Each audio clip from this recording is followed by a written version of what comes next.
Break వేసిన వ్యక్తి రేవంత్ రెడ్డి గారు. కాంగ్రెస్కి ఏముంది, దానిపైన అయిపోయింది, దేశంలోనే లేదు, తెలంగాణలో ఎవరు ఆదరిస్తారు, ఇలాంటివన్నీ కూడా ఎన్నో అవమానాలు, ఎన్నో ఇబ్బందులు పార్టీ పడింది. రేవంత్ రెడ్డి గారు కూడా పర్సనల్గా పడిన నేపథ్యం. అయితే వాటన్నిటికీ ఆయనకు బిగ్ బ్రేక్ ఇచ్చి ఒక సంచలన విజయాన్ని నమోదు చేసుకుని తెలంగాణ రాష్ట్ర ముఖ్యమంత్రిగా ఆయన ప్రమాణం చేసిన ఆ సందర్భం. సో అంతవరకు బాగానే ఉంది. కాంగ్రెస్ పార్టీ మళ్ళీ గత వైభవాన్ని పునరావృతం తెలంగాణ రాష్ట్రంలో చేసుకుంది. కానీ ఏడాది ఎవరి టర్మ్లో పాలన ఏ రకంగా సాగించారు ఎక్స్క్లూజివ్గా చూద్దాం. మనతో పాటుగా కంబాలపల్లి కృష్ణ గారు, ఓటా CEO కూడా సిద్ధంగా ఉన్నారు. Revanth at 365. Next water research and strategies ఒకసారి మనం చూస్తే ప్రజాపాలనకు ఏడాది సర్వే రిపోర్ట్ నవంబర్ 25 నుంచి డిసెంబర్ 4 వరకు 2024. కృష్ణ గారు వెల్కమ్. థ్యాంక్ యూ అండి. ఏంటి వాటర్ రీసెర్చ్ అండ్ స్ట్రాటజీస్ సంబంధించి ప్రజాపాలనకు ఏడాది, ఈ ప్రజాపాలన ఏడాది అనే అంశాన్ని ఏ రకంగా మీరు తీసుకున్నారు? అంటే కాంగ్రెస్ పార్టీ 2023 ఎన్నికల్లో ఒక నియంత పాలన నుంచి ప్రజాపాలనకు తీసుకొస్తాం, మాకు అధికారం ఇస్తే అని ఒక స్లోగన్ తీసుకొని ఎన్నికల మేనిఫెస్టో పెట్టుకొని వెళ్ళింది. సో గెలిచిన మొదటి రోజే ఒకవైపు ప్రమాణ స్వీకారం, మరోవైపు ప్రగతి భవన్ గేట్లు బద్దలు కొట్టామని కూడా రేవంత్ రెడ్డి గారు చాలా గర్వంగా చెప్పారు. మరి ఆ 2 రోజులైనా ఆడావుడి, ఆ తర్వాత ఏం జరిగింది అనేది మనం గతంలో కూడా 100 రోజుల రేవంత్ పరిపాలన ఎలా ఉందో కూడా ఒకసారి సమీక్షించాం. ఎందుకంటే 6 గ్యారెంటీలని 100 రోజులు అమలు చేస్తానని ఆయన చెప్పారు. కానీ ఎన్ని గ్యారెంటీలు అమలైనాయి, ఎన్ని కాలేదు, ఎన్ని స్టార్ట్ అయినాయి, ఎన్ని ముట్టుకోలేదు అనే పద్ధతిలో మనం సర్వే చేసినప్పుడు ఇది ఒక 1 ఇయర్ అనేది ఒక బెంచ్ మార్క్. అంటే మొత్తం 5 ఏళ్ళ పరిపాలనలో ఈ ఫస్ట్ ఇయర్లో ఏం జరుగుతుందంటే ప్రభుత్వం యొక్క డైరెక్షన్ ఎటువైపు ఉంది, ప్రజల వైపు ఉందా, బిజినెస్ వైపు ఉందా, పెద్ద పెద్ద స్కాములు చేసే వైపు ఉందా, లేదంటే సొంత సంపాదన వైపు ఉందా, ప్రజలను పరిపాలించే దాంట్లో సంక్షేమ పథకాల వైపు ఉందా, లేదంటే అసలు ఈ ప్రభుత్వానికి ఒక విజన్ ఉందా లేదా అనేది ఈ 1 ఇయర్లో మనకు అర్థమైపోతుంది. సో ఈ 1 ఇయర్ బెంచ్ మార్కుని చేసుకొని చూసినప్పుడు ఈ 1 ఇయర్లో ఏం జరిగింది రాష్ట్రంలో అంటే దాదాపు 4 నెలలు పార్లమెంట్ ఎన్నికలు కావచ్చు, ఇతర రాష్ట్రాల ఎన్నికలు కావచ్చు, స్థానికంగా ఉండే రాజకీయ ఒత్తిళ్లు కావచ్చు, ముఖ్యంగా మొన్నటి వరకు మహేష్ కుమార్ గౌడ్ వచ్చేంత వరకు రేవంత్ రెడ్డి PCC ప్రెసిడెంట్ కూడా ఉన్నారు. అటు పార్టీని, ఇటు ప్రభుత్వాన్ని, అటు హైకమాండ్ని, పక్క రాష్ట్రాల ఎన్నికల ప్రచారాన్ని, లోక్సభ ప్రచారాన్ని, బలమైన ప్రతిపక్షాన్ని అన్నిటినీ రేవంత్ రెడ్డి ఎదుర్కొన్నాడు. దిగ్గజాలైన కేసీఆర్ కుటుంబంతో సహా ఈయన ఫేస్ చేయాలి. అది ప్రతిపక్షం. స్వపక్షంలో ఉన్న బలమైన వ్యక్తులు జానారెడ్డి నుంచి మొదలు పెట్టుకుంటే జగ్గారెడ్డి వరకు ఎవరు ఆయనను వదిలిపెట్టట్లేదు. సో అందుకే ఈరోజు సమస్య ఏంటంటే రుణమాఫీ ఇచ్చిన అన్న విషయాన్ని రేవంత్ రెడ్డి చెప్పాలి, ఆర్టీసీ బస్సు ప్రవేశపెట్టిన విషయాన్ని కూడా రేవంత్ రెడ్డి చెప్పాలి. మిగతా మంత్రులకి నోరు రాదు, వాళ్ళు ప్రభుత్వాన్ని ఓన్ చేసుకోరు, రేవంత్ రెడ్డిని మా సీఎం అని యాక్సెప్ట్ చేయరు. సో ఇలాంటి అన్ని రకాల ఒత్తిళ్ల మధ్య ఈ 1 ఇయర్లో అసలు రేవంత్ రెడ్డి జనానికి ఎంతవరకు రీచ్ అయిన విషయం ప్రయత్నం చేయడానికి మనం ఖచ్చితంగా డీటెయిల్గా వెళ్దాం. ఇక సర్వే వివరాల విషయాలకు వస్తే శాంపిల్స్ 1677. ఇక సర్వే విధానం సింపుల్ ర్యాండమ్లో చేశారు. ఇందులో పురుషులు 57%, మహిళలు 43%. ఇక పని ఆధారంగా చూస్తే నిరుద్యోగులు 12%, రైతులు 15%, కూలీలు 5%, ప్రభుత్వ ఉద్యోగులు 6%, ప్రైవేటు ఉద్యోగులు 21%, రిటైర్డ్ ఉద్యోగులు 3%, గృహిణులు 14%, కార్మికులు 7%, పెన్షన్దారులు 9%, చిరు వ్యాపారులు 8%. ఇక వయసు ఆధారంగా మనం ఒకసారిగా పరిశీలిస్తే ఇక్కడ 18 to 25 11%, 26 to 35 27%, 36 to 45 39%, 46 to 55 10%, 56 to 65 7%, 65 పైన 6%. ఇది ఎలా తీశారో, అసలు ఎంతమంది దీని మీద వర్క్ చేశారు? జనరల్గా ఏంటంటే మనకు ఇది తెలంగాణ వ్యాప్తంగా ప్రతి జిల్లాకి మన సర్వే టీమ్స్ వెళ్ళాయి. ఉత్తర తెలంగాణ, దక్షిణ తెలంగాణ, సెంట్రల్ తెలంగాణ 3 భాగాలుగా చేసుకొని ప్రతి భాగంలోంచి కూడా ఒక్కొక్క ఉమ్మడి జిల్లాను తీసుకున్నప్పుడు ఆ ఉమ్మడి జిల్లాలో 4 నియోజకవర్గాలు తీసుకుంటాం. ఇది sample selection of sample methodology ఒక్కొక్క టైంకి ఒక్కొక్క తీరు ఉంటుంది. ఇదే సర్వే మీరు నియోజకవర్గంలో గెలుస్తారు లేదా చెప్పాలంటే ఒక టైప్ ఆఫ్ చేస్తాం, ఆ మెథడాలజీ డిఫరెంట్ ఉంటాయి. ఇది ఓవరాల్గా రాష్ట్రంలో ఉన్న పరిస్థితి మీద చేయాలి కనుక నియోజకవర్గాల క్యారెక్టర్ కూడా డిఫరెంట్ ఉంటాయి. ఇప్పుడు కొన్ని ఎస్టీ నియోజకవర్గాలు సెలెక్ట్ చేస్తాం, కొన్ని ఎస్సీ చేస్తాం.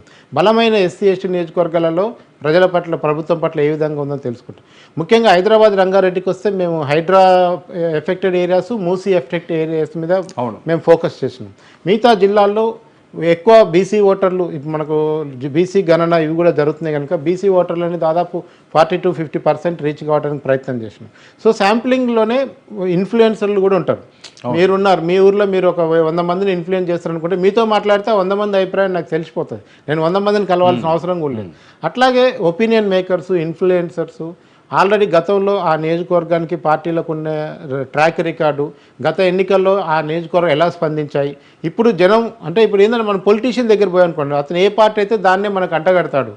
మా రేవంత్ రెడ్డి అద్భుతంగా చేస్తుండు, కేసీఆర్ వేస్ట్ లంగా దొంగ అంటాడు. అట్లా కాకుండా మనం కామన్ మ్యాన్ నిజంగా గవర్నమెంట్ పథకాలు అందుతున్న వాళ్ళు, గవర్నమెంట్ని ఏ ఉద్దేశంతో మార్పు కావాలని ఓటేశారో వాళ్ళు ఇవాళ మార్పుని ఫీల్ అవుతున్నారా లేదా, ఇవన్నీ తెలుసుకోవడానికి మనం ఆ ర్యాండమ్ పద్ధతిలో మనుషుని సెలెక్ట్ చేస్తాం. టోటల్గా ఎంతమందిని చేస్తుంటారు అంటే ఇప్పుడు ఇది శాంపుల్ రికార్డ్ చేయడం అనేది మనం 1677 రికార్డ్ చేశాం. ఓకే, మీరు ఆ ఒక్కొక్క శాంపుల్ ఇంటూ 10 మెంబర్స్ వేసుకోవచ్చు. ఓకే, ఎందుకంటే ఆ నెంబర్ ఆఫ్ గ్రూప్ని ఒక చోట ఒక గ్రూప్ మొత్తాన్ని మాట్లాడిన తర్వాత కూడా దాన్ని ఒక శాంపిల్ కింద రికార్డ్ చేస్తాం. అంటే మెజారిటీ అభిప్రాయాన్ని మనం వాళ్ళు ఎస్సా నో అనే దాన్ని మనం తీసుకున్నప్పుడు ఈ రేవంత్ పరిపాలన బాగుందని ఒక 100 మంది చెప్పినా మేము దాన్ని ఒక ఓటు కిందనే తీసుకుంటాం.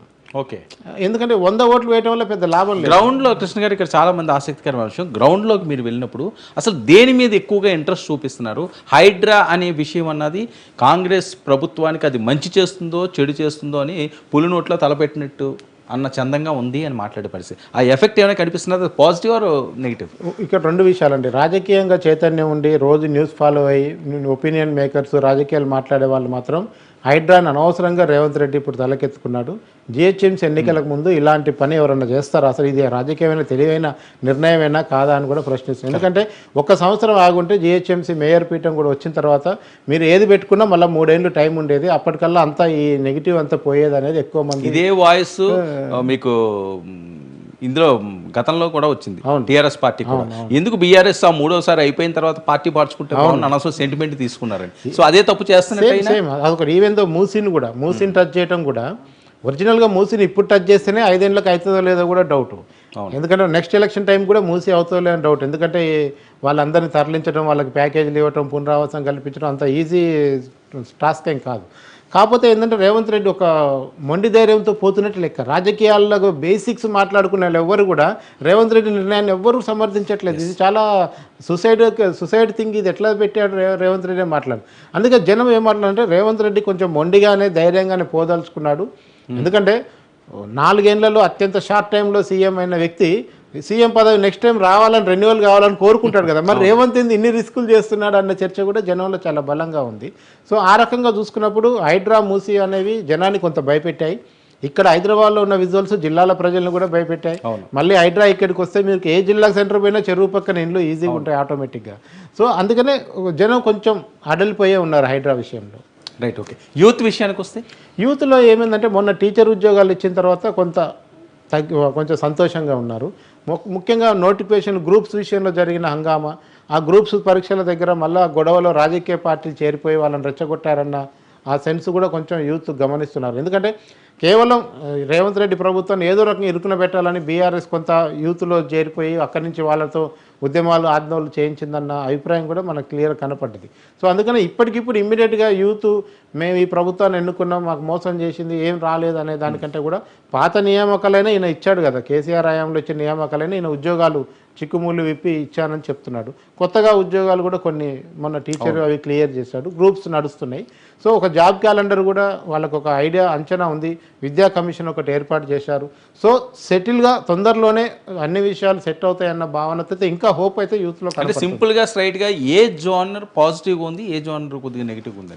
మనకి అట్లా చూసుకున్నప్పుడు ఏమవుతుందండి, మీకు ఉద్యోగులు ఉన్నారు, గవర్నమెంట్ ఉద్యోగులకి సర్వీసుల నుంచి గవర్నమెంట్ నుంచి రిటైర్ అయిన పెన్షన్లకి టైంకి పెన్షన్లు జీతాలు వస్తున్నాయి. ఓకే, అదే ఆసరా పెన్షన్ లేట్ అవుతూనే ఉంది. అదే మన వీళ్ళు కాంట్రాక్ట్ ఉద్యోగుల జీతాలు లేట్ అవుతూనే ఉన్నాయి. ఇవి గత ప్రభుత్వంలో జరిగినాయి, ఇప్పుడు కూడా జరుగుతూనే ఉన్నాయి.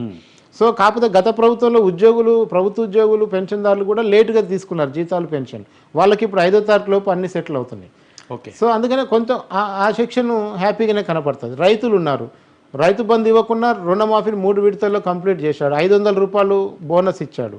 కొంతమంది రైతులకు లబ్ధి జరిగింది. ఎంతమందికి వడ్లకి బోనస్ వచ్చిందనేది లెక్క పెడితే అంటే ప్రొక్యూర్మెంట్ చేసేదాన్ని బట్టే బోనస్ కదా. ప్రైవేట్ మిల్లర్కి అమ్ముకుంటే మళ్ళీ బోనస్ లేదు. గవర్నమెంట్ ప్రొక్యూర్ చేసిన వాడికే బోనస్. రైట్. సో ఇట్లా కొన్ని సెక్షన్లని సాటిస్ఫై చేసే ప్రయత్నం రేవంత్ రెడ్డి చేస్తూనే ఇంకొక ఆర్థిక పరమైన ఇబ్బందుల్లో కూడా ప్రభుత్వం ఉన్నది. ఎందుకంటే కేసీఆర్ చేసిన అప్పులకు వడ్డీలు కట్టడం వడ్డీలు కట్టుతున్నది నిజమే. ఆయన చెప్పినన్ని వేల కోట్లు ఉన్నా లేకపోయినా వడ్డీ అయితే కడుతున్నారు. ఎందుకంటే ఆ వడ్డీ పైసలు మిగిలి ఉంటాయి కనుక. మొన్న బట్టి గారు చెప్తున్నారు లెక్క, అసలు మీరు ఈ రుణమాఫీ మీరు ఆ రోజే ₹1,00,000 కనుక కరెక్ట్గా చేసి ఉంటే ఇవాళ మేము 7,000 కోట్లు ఉత్తిగానే వడ్డీలు కట్టినాము. ఆ వడ్డీ కట్టే బదులు హ్యాపీగా రైతు బందే ఇచ్చేవాళ్ళం కదా మేము అని మాట్లాడుతున్నారు. సో అట్లా అది రైట్. నెక్స్ట్, ఇక ఏడాది కాంగ్రెస్ ప్రజాపాలన ఎలా ఉంది?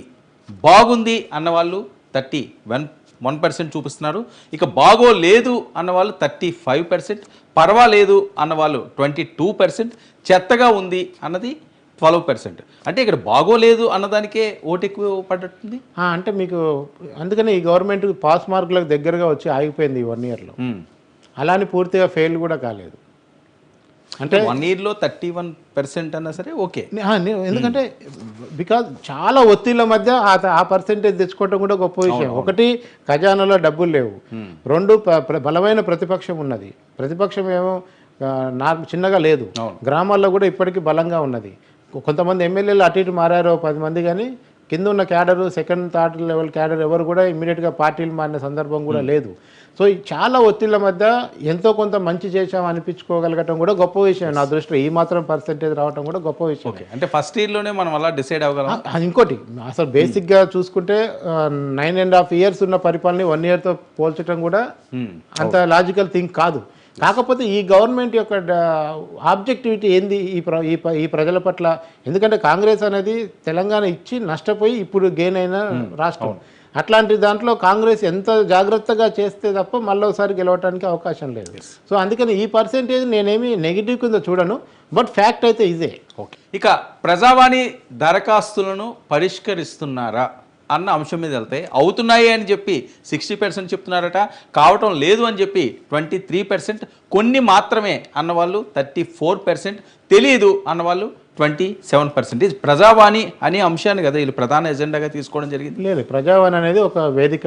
దాంట్లో మనకు సమస్యలు చెప్పుకోవడానికి, దరఖాస్తులు ఇవ్వడానికి అన్ని చోట్ల ప్రజావాణి అనేది వేదిక పెట్టారు. గతంలో ఇది లేదు. అందుకనే కదా ప్రగతి భవన్ బదలగొట్టింది. అవును, దీనికోసం దాంట్లోనే ఒక వింగు పెట్టారు.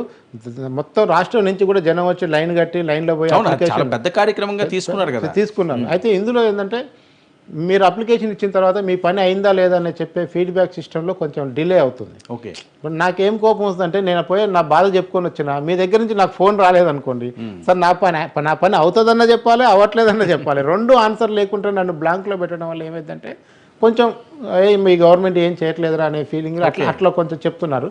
కానీ చాలా వరకు పరిష్కారం చేయడానికి ప్రయత్నం జరుగుతుంది. కానీ అక్కడున్న మెకానిజం అంటే ఎక్కువ మంది ఏం ఎక్స్పెక్ట్ చేశారంటే రాజశేఖర రెడ్డి లాగా రోజు పొద్దునే ముఖ్యమంత్రి స్వయంగా దరఖాస్తులు తీసుకొని వెంటాడేమని ఒకటి ఎక్స్పెక్ట్ చేశారు.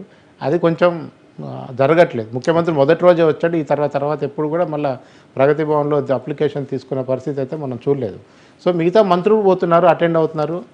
మిగతా కార్పొరేషన్ చైర్మన్ పోయి కూర్చొని అప్లికేషన్ తీసుకున్నారు. ఈవెన్ గాంధీ భవన్ కూడా మంత్రులు పోయి ఎంతో కొంత ప్రజల నుంచి తీసుకుంటున్నారు. సో ఒక భిన్నమైన వాతావరణం ఏంటంటే చెప్పుకోవడానికి ఒక దిక్కుంది అనే భరోసా మాత్రం కాంగ్రెస్ పార్టీ ఇవ్వగలిగింది. రైట్. నెక్స్ట్, ఇక కాంగ్రెస్ 6 గ్యారెంటీలు అమలవుతున్నాయని అనుకుంటున్నారా? ఇది చాలా కీలకమైన అంశం.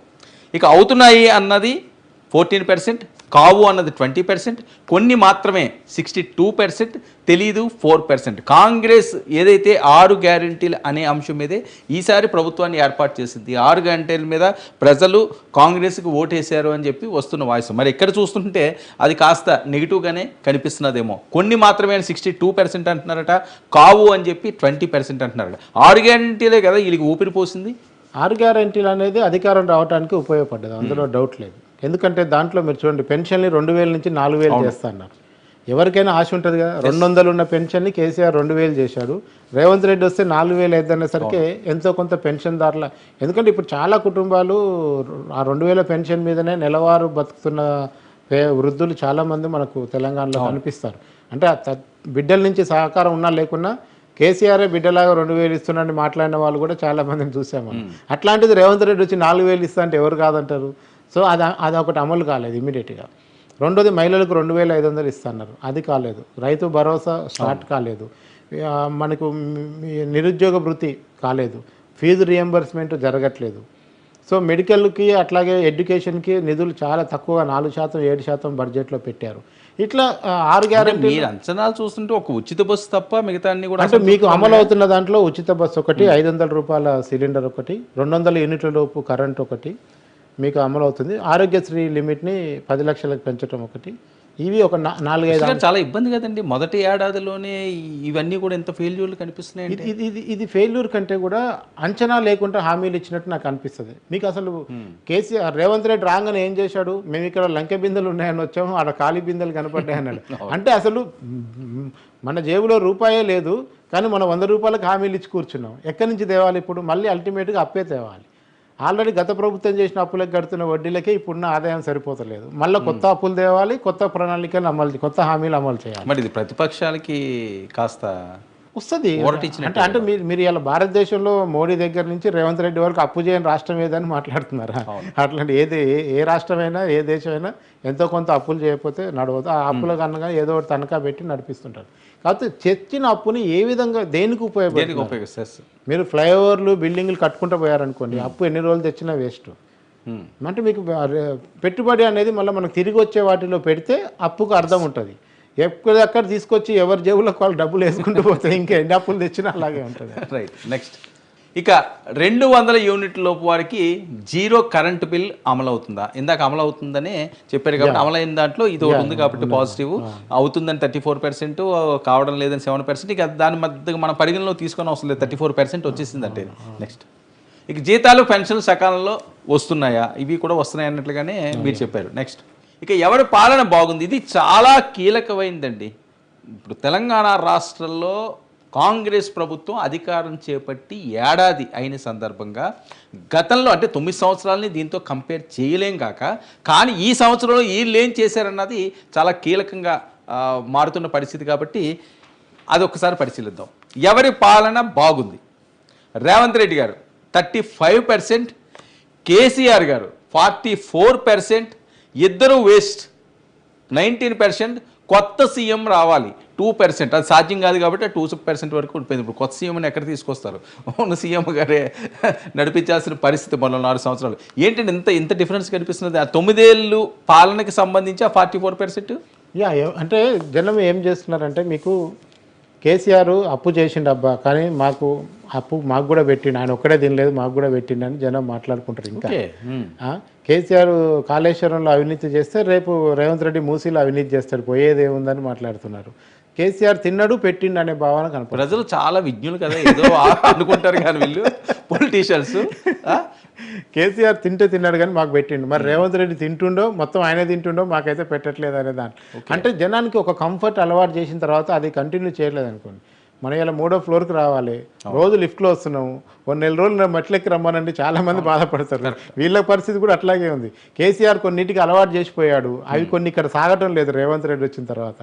సో ఆ కంఫర్ట్ జోన్ నుంచి కొంచెం ఇబ్బందికరమైన జోన్లోకి రాగానే ఆయనే బాగుండే, ముసలాయన పెద్దోడే బాగుండే, మా కొడుకే బాగుండే అనే రీతిలో జనం మాట్లాడుతారు. సో అందుకే ఆ కంపారిజన్ వల్ల కొంచెం మనకు పర్సెంటేజ్ తేడా కనపడుతుంది.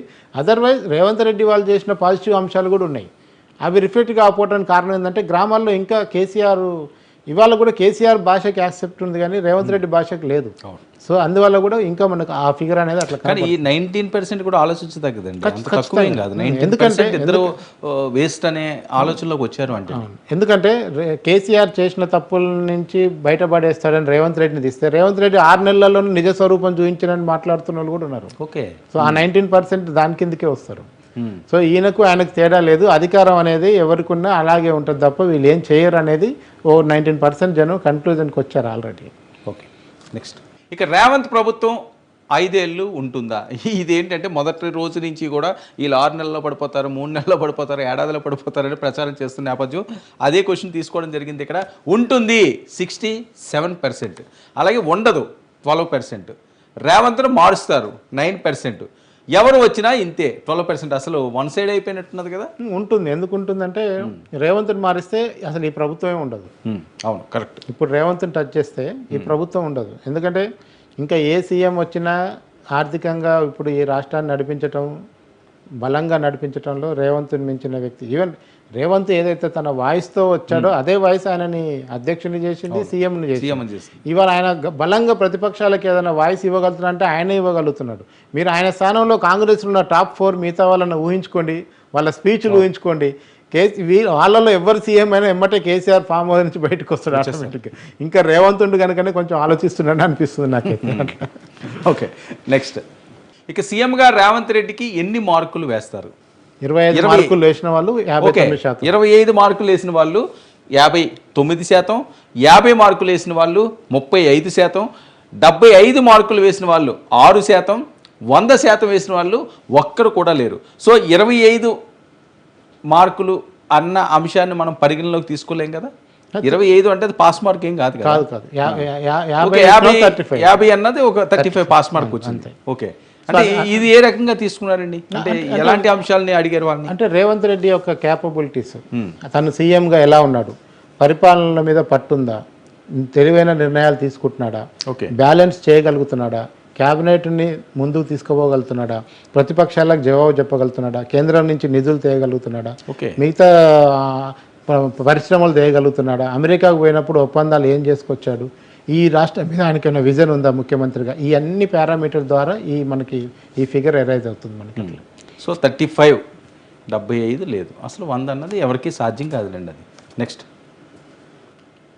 ఇక కులగణన మరియు కుటుంబ సర్వే అవసరమా? ఇది కులగణన అనే అంశం కూడా తెలంగాణ రాష్ట్రం చాలా కీలకంగా ఉంది. ఇది అవసరం 50%, అవసరం లేదు 23%, లెక్కలు బయటికి రావు 18%, కేసీఆర్ చేసినవి ఎక్కడ 9%. ఇది ఈ క్వశ్చన్ బాగుంది. ఇది అలాగే అవుతుందేమో డౌట్ ఉన్నట్టు వాళ్ళకి. అంటే కేసీఆర్ చేసిన లెక్కలు ఎందుకు సరే వాళ్ళు బయట పెట్టలేదు, వీళ్ళు ఎందుకు బయట పెట్టలేదు అనేది కూడా ఒక క్వశ్చన్ వస్తుంది. అవును, ఖచ్చితంగా వస్తుంది. అంటే రెండు కామెంట్స్ వచ్చాయి. అంటే రేవంత్ రెడ్డి కూడా కులగణన ఇష్టం లేదు, బీసీ లెక్కలు వస్తే రేపు స్థానిక సంస్థల ఎన్నికల్లో బీసీ రిజర్వేషన్ తగ్గాయి. కానీ బీసీలకు అన్యాయం చేసింది కేసీఆర్. 42% ఉన్న రిజర్వేషన్ తీసుకొచ్చి 23కి పడేసిందే కేసీఆర్. ఈరోజు ఈ లెక్కలు జరిగితే కనుక బీసీ రిజర్వేషన్లు పెరిగితే రేపు తెలంగాణ యొక్క ముఖ చిత్రమే మారుతుంది. ఎందుకంటే ఎప్పటి నుంచో బీసీలకు రాజ్యాధికారం అనే డిమాండ్ నడుస్తున్నప్పుడు 52% ఉన్న బీసీలు 17% మంది కూడా అసెంబ్లీలోకి పోవట్లేదు అనేది ఒక లెక్క ఉంది కనుక, సో ఆ క్రమంలో చూసుకున్నప్పుడు ఈ కులగణన అవసరమని మెజారిటీ జనం అభిప్రాయపడుతున్నారు.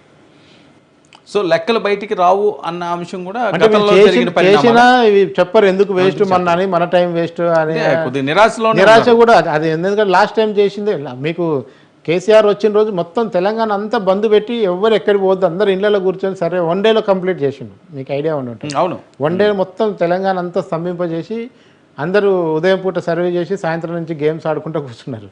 సో అట్లాంటి పరిస్థితి నుంచి ఇవాళ 4 రోజుల పాటు సర్వే నడుస్తుంది. కాకపోతే అప్పటికిప్పటికీ ఆ లెక్కలు ఇవ్వటంలో ప్రజల యొక్క ఇంట్రెస్ట్ పెద్దగా కనిపిస్తలేదు, తగ్గినట్టు కూడా అనిపించింది మనకు.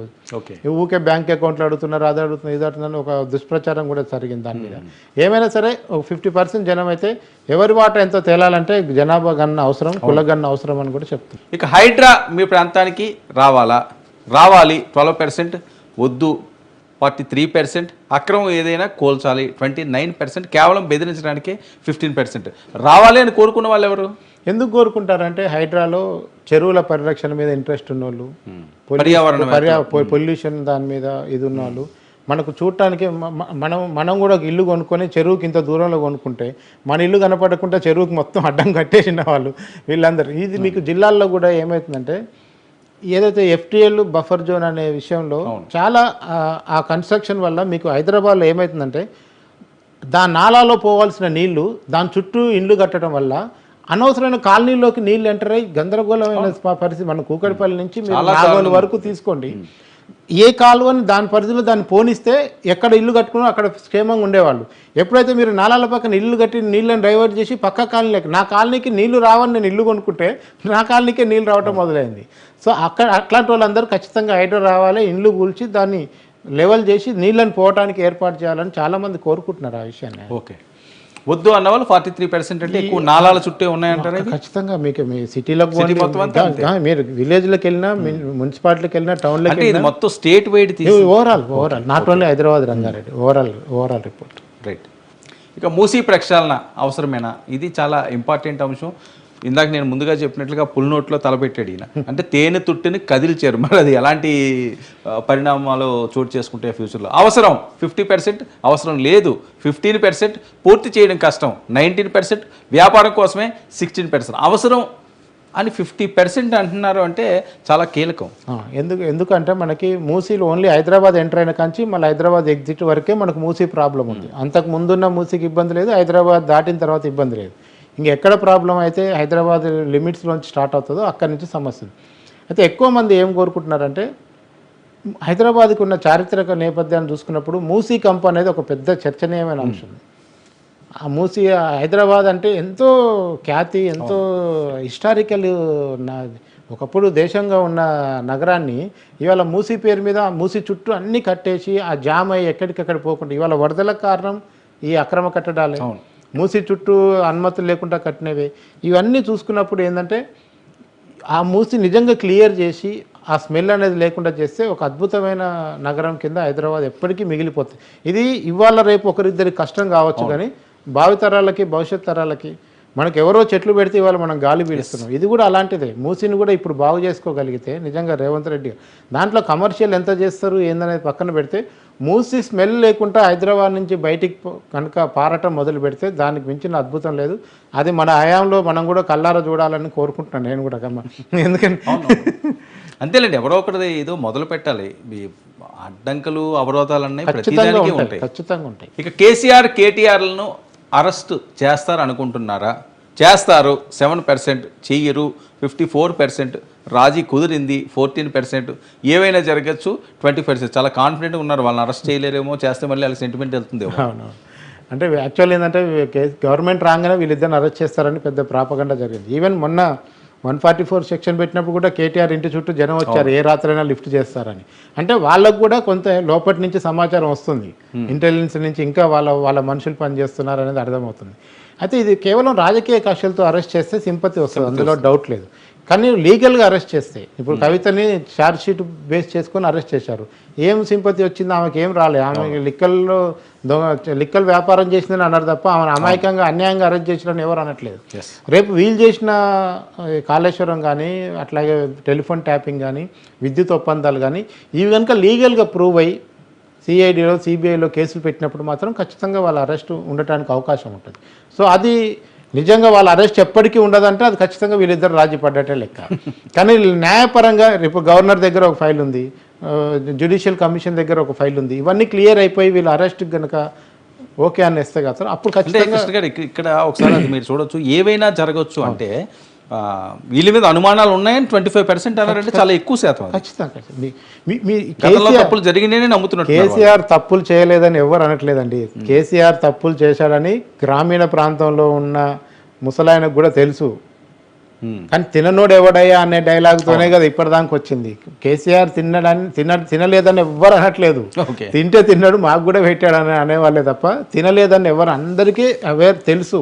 కాకపోతే మాకు కూడా ఏదో ఇచ్చాడు కదా, పంచాడు కదా అనే ఆనందం తప్ప తినలేదని ఎవ్వరు అనట్లేదు. ఇక గత ప్రభుత్వ అధికారులు ఇంకా కీలక పోస్టుల్లో కొనసాగడంపై ప్రజల అభిప్రాయం ఏ రకంగా ఉందంటే ఒకసారి పరిశీలిద్దాం. మంచిదే 17%, అనవసరం 46%, దొంగలను పట్టడానికి 13%, దోపిడీ కొనసాగడానికి 24%. కారణం ఎందుకు అనవసరం? ఎందుకు అనవసరం అంటే మీకు ఏ అధికారులను అయితే విమర్శించి రేవంత్ రెడ్డి అధికారులకు వచ్చాడో అదే అధికారులు ఇంచు కూడా జరగలేదు ఈయన ప్రభుత్వం వచ్చిన తర్వాత. మీరు మహేందర్ రెడ్డిని ఏం చేశారండి? మహేందర్ రెడ్డి డీజీపీకి ఉంటే నా ఫోన్ ఎత్తాడు డీజీపీ అని బహిరంగ సభలో చెప్పిన నువ్వు అధికారం రాగానే డీజీపీని తీసుకొచ్చి టీజీపీఎస్ చైర్మన్ చేశావు. అంటే ఏం పని చేసింది అక్కడ? మీరు పెద్ద విమర్శలు చేసిన జయేష్ రంజన్ ఇప్పుడు ఎక్కడున్నాడు? అదే ప్రిన్సిపల్ సెక్రటరీ, అదే గమనిస్తున్నారా ప్రజలు?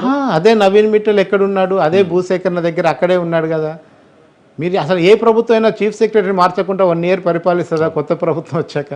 పాత చీఫ్ సెక్రటరీని ఇవన్నీ అనుమానాలకు దారి తీస్తున్నాయి. ఎందుకు వీళ్ళందరినీ ఎందుకు పెట్టుకుంటున్నారు రేవంత్ రెడ్డి అని? అంటే ఇంకా ఆ బొక్కలు మీరు కేసీఆర్కి ఏమేమి బొక్కలు ఎతికిచ్చారో నాకు ఎతికేమని అంటున్నాడా? లేదు మీరు ఆయనకి ఎట్లా దోచిపెట్టారో నాకు అట్నే దోచిపెట్టామని అడుగుతున్నాడా? జనం ఇవన్నీ చర్చ చేస్తే అలా ఎందుకు అనుకోవాలి? ఆయన ఏమైనా తప్పులు ఉన్నాయేమో అది చెప్పండి అని. అందుకని అది కదా దొంగలను పట్టడానికని కూడా మనం పెట్టాం కదా. ఆ 13% వచ్చింది, దోపిడీకే 24% వచ్చింది. ఓకే, అంటే ప్రతి ఒక్కరిని మార్చడం కష్టం కదండి. లేదండి, అంటే చాలా మంది అంటే ఉన్నప్పుడు వాళ్ళని ఇబ్బంది పెట్టడం. నేను ఒకటి చెప్తాను. ధరణి అనే పోర్టల్ తెచ్చి దానికి నవీన్ మిట్టల్ ఇన్ఛార్జ్ చేసి ధరణిలో 1000 కోట్ల భూములన్నీ ఆక్రమించారని రేవంత్ రెడ్డి సభల్లో చెప్తేనే కదా జనం కాంగ్రెస్ కోటేసింది. ఇవాళ నవీన్ మిట్టల్ అదే ధరణికి ఇన్ఛార్జ్గా ఎట్లుంటాడు నాకు ఒకసారి చెప్పండి, లాజిక్ చెప్పండి, జనానికి వచ్చిన డౌట్. ఏ నవీన్ మిట్టల్ అయితే ధరణిని అడ్డం పెట్టుకొని కేసీఆర్కి భూములు సంపాదించి పెట్టాడు, అదే నవీన్ మిట్టల్ మీరెందుకు కంటిన్యూ చేస్తున్నారంటే వ్యతిరేకం అవుతుందా? అవుతుంది, అవుతుంది, జనాల్లో ఉందా? అవుతుంది. గ్రౌండ్ లెవెల్లో కూడా ఇప్పుడు భూములు కోల్పోయిన వారు భూముల్ని ఇప్పుడు ప్రభుత్వం ఇచ్చిన అసైన్ భూములలోనే మీరు ఇవాళ అన్ని రకాల గవర్నమెంట్కి సంబంధించిన వసతులు కట్టారు. అది ఎస్సీల దగ్గర భూములు ఎంత లాక్కున్నారు టీఆర్ఎస్ కాలంలో? ఆ భూములన్నీ వెనుకకు వస్తాయని కదా కాంగ్రెస్ వస్తే, ఇవాళ అదే అధికారం ఆనే కూర్చుని ఇంకేమొస్తాయి భూములు వెనుకకు. నెక్స్ట్, ఇక కాంగ్రెస్ పాలనలో రేవంత్ రెడ్డి సోదరుల జోక్యం ఉందా? కేసీఆర్ గారు వెళ్తే వాళ్ళ కుటుంబం, ఇక్కడికి వస్తే వీళ్ళు సోదరులు. ఈ పంచాయతీ ఏ రాష్ట్రంలో అన్నా పోయేలా లేదు. నెక్స్ట్, ఉంది 45%, లేదు 33%, అతిగా ఉంది 10%, పాలన గాడి తప్పింది 12%. ఏంటి అంత ఫుల్ ఇన్వాల్వ్మెంట్ ఉందా? మీకంతా హైడ్రాలో రేవంత్ రెడ్డి ఇల్లు సోదరుడి ఇల్లు ఎప్పుడైతే కూల చట్టం ఆగిందో, నోటీస్ వరకు వచ్చిందో, అప్పటి నుంచి ఓహో వీళ్ళు ఈయనేం అతీతం కాదు, ఈయన కుటుంబ పాలన కూడా సాగుతుంది అనేది జనానికి ఒక క్లారిటీ వచ్చింది. జిల్లాలలో ముఖ్యంగా మహబూబ్నగర్లో, కొడంగల్లో మొత్తం సోదరుల హవా నడుస్తుంది. ఇటు నిజామాబాద్ పోయినప్పుడు కూడా వాళ్ళ హవా నడుస్తుంది. సో క్రమంగా రేవంత్ సోదరులు కనబడకుండా ప్రభుత్వంలో ఇంకెందుకు హైడ్రా కమిషనర్ రంగనాథ్ సరిగా పోయి రేవంత్ బ్రదర్ ఇంట్లోనే కూర్చొని అక్కడికి వ్యాపారులు రియల్ ఎస్టేట్ బిల్డర్లు వచ్చి సెటిల్ చేసుకుంటున్నారని కూడా వార్తలు వచ్చాయి. సో ఏ రకంగా చూసుకున్నా రేవంత్ ఒక్కడే కాదు, సోదరులు కూడా పరిపాలన లేదు అన్నది కూడా మంచి పరిస్థితి. అంటే this is the positive sign of Revanth Reddy. Only Revanth Reddy మీద ఉన్న అభిమానంతో అట్లా ఏం లేదని చెప్పే వాళ్ళు ఉంటారు కదా అక్కడ. ఇక రానున్న స్థానిక సంస్థల ఎన్నికల్లో మీ ఓటు ఎవరికి చాలా కీలకమైందండి. ఎందుకంటే గత ప్రభుత్వంలో కూడా బీఆర్ఎస్ ఉన్నప్పుడు జిహెచ్ఎంసీ ఎన్నికల దగ్గర నుంచే కేసీఆర్ గారి పతనం స్టార్ట్ అయిందని చెప్పి పెద్ద ఎత్తున ప్రచారం జరిగిన నేపథ్యం. సో స్థానిక ఎన్నికలు వస్తున్న ఈ నేపథ్యంలో ఈయన మూసీ మీద ఫోకస్ పెట్టారు. ఇది ఎటు టర్న్ తీసుకుంటున్నది? తెలంగాణ రాష్ట్రంలో కాంగ్రెస్ ప్రభుత్వ భవితవ్యాన్ని తేల్చబోతుంది ఈ రిజల్ట్ అన్నది. ఇక కాంగ్రెస్ 35%, బీఆర్ఎస్ 39%, ఎన్డీఏ కూటమి 19%, ఇతరులు 7%. ఏంటి 1 yearలో బీఆర్ఎస్కి స్థానిక సంస్థ ఎన్నికల్లో పాజిటివ్ కనిపిస్తుందా? ఇది 1 yearది కాదు, ఇది 9 ఏళ్ళది. 9 ఏళ్ల నుంచి గ్రామాల్లో, అంటే ఈ సంవత్సరంలో వ్యతిరేకత కాదు, 9 ఏళ్లలో గ్రామాల్లో ఉన్న పట్టు బీఆర్ఎస్ ఇంకా కోల్పోలేదు. అక్కడక్కడ ఎమ్మెల్యేలు మారుతుండొచ్చు కానీ కింద ఉన్న క్యాడర్ వాళ్ళు ఎవరు మారట్లేదు. దానివల్ల ఏమవుతుందంటే బీఆర్ఎస్ అయితే ఇక్కడ ఇంకొక విచిత్రం జరుగుతుంది. ఈ స్థానిక సంస్థల ఎన్నికల్లో బీఆర్ఎస్ ఈ పర్సెంట్తోనో ఒక అటు ఇటుతోనో గెలుస్తారు, కానీ పోయి కాంగ్రెస్లో చేరుతారు. ఆ గెలిచిన వాళ్ళు కూడా అది అధికారం ఎటువైపు ఉంటే అటు పోతారు.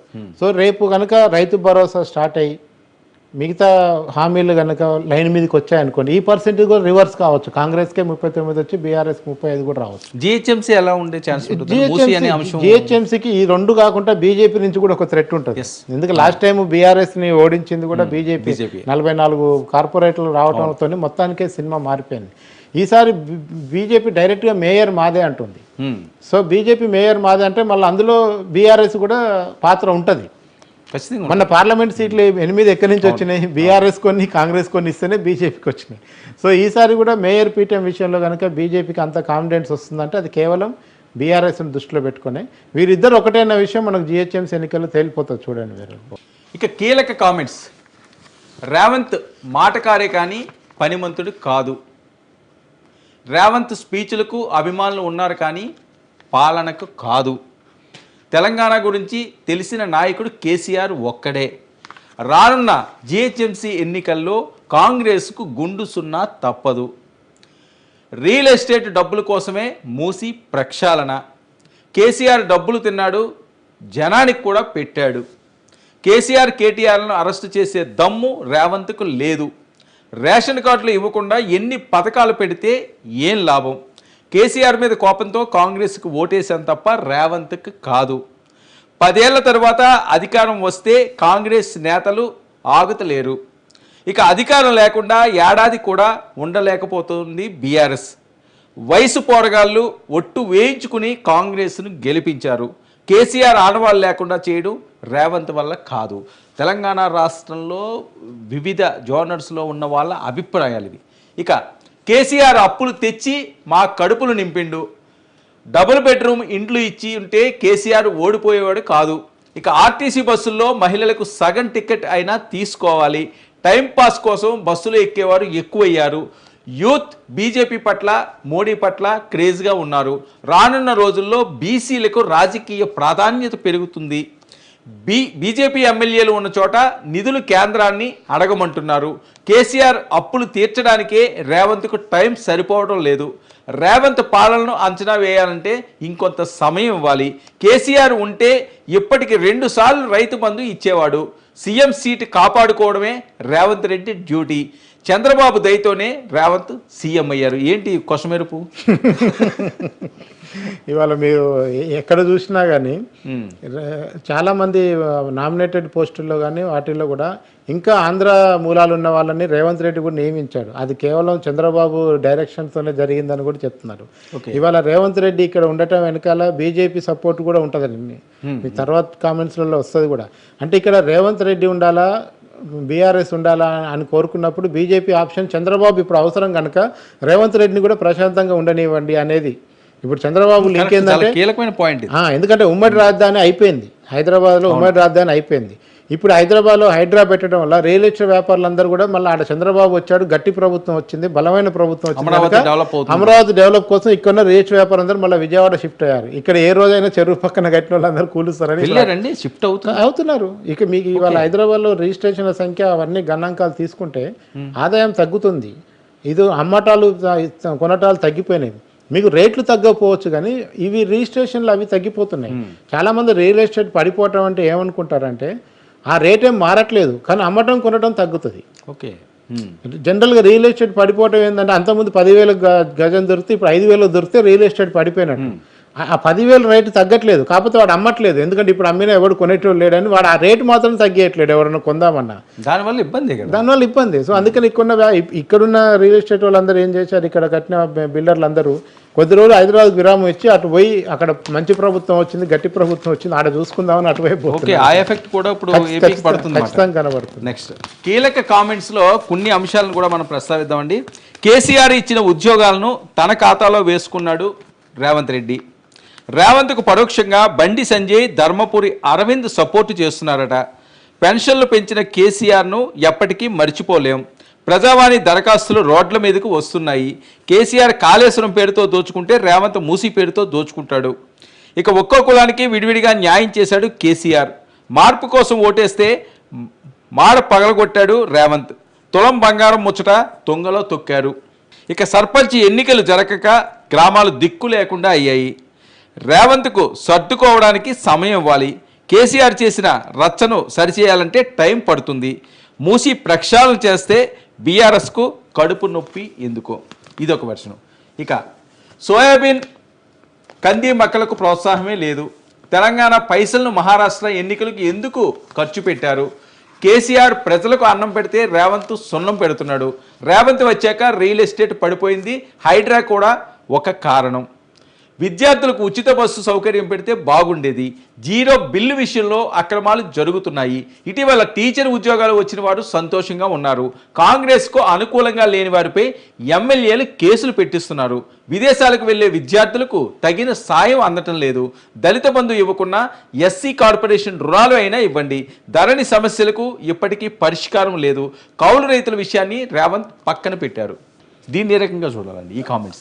అదే ఖచ్చితంగా. అంటే మనకు ఏదైతే జనం కొన్ని ఎక్స్పెక్ట్ చేశారో కాంగ్రెస్ నుంచి అవి జరగకపోవటం వల్ల వస్తున్న కామెంట్స్ ఇవన్నీ.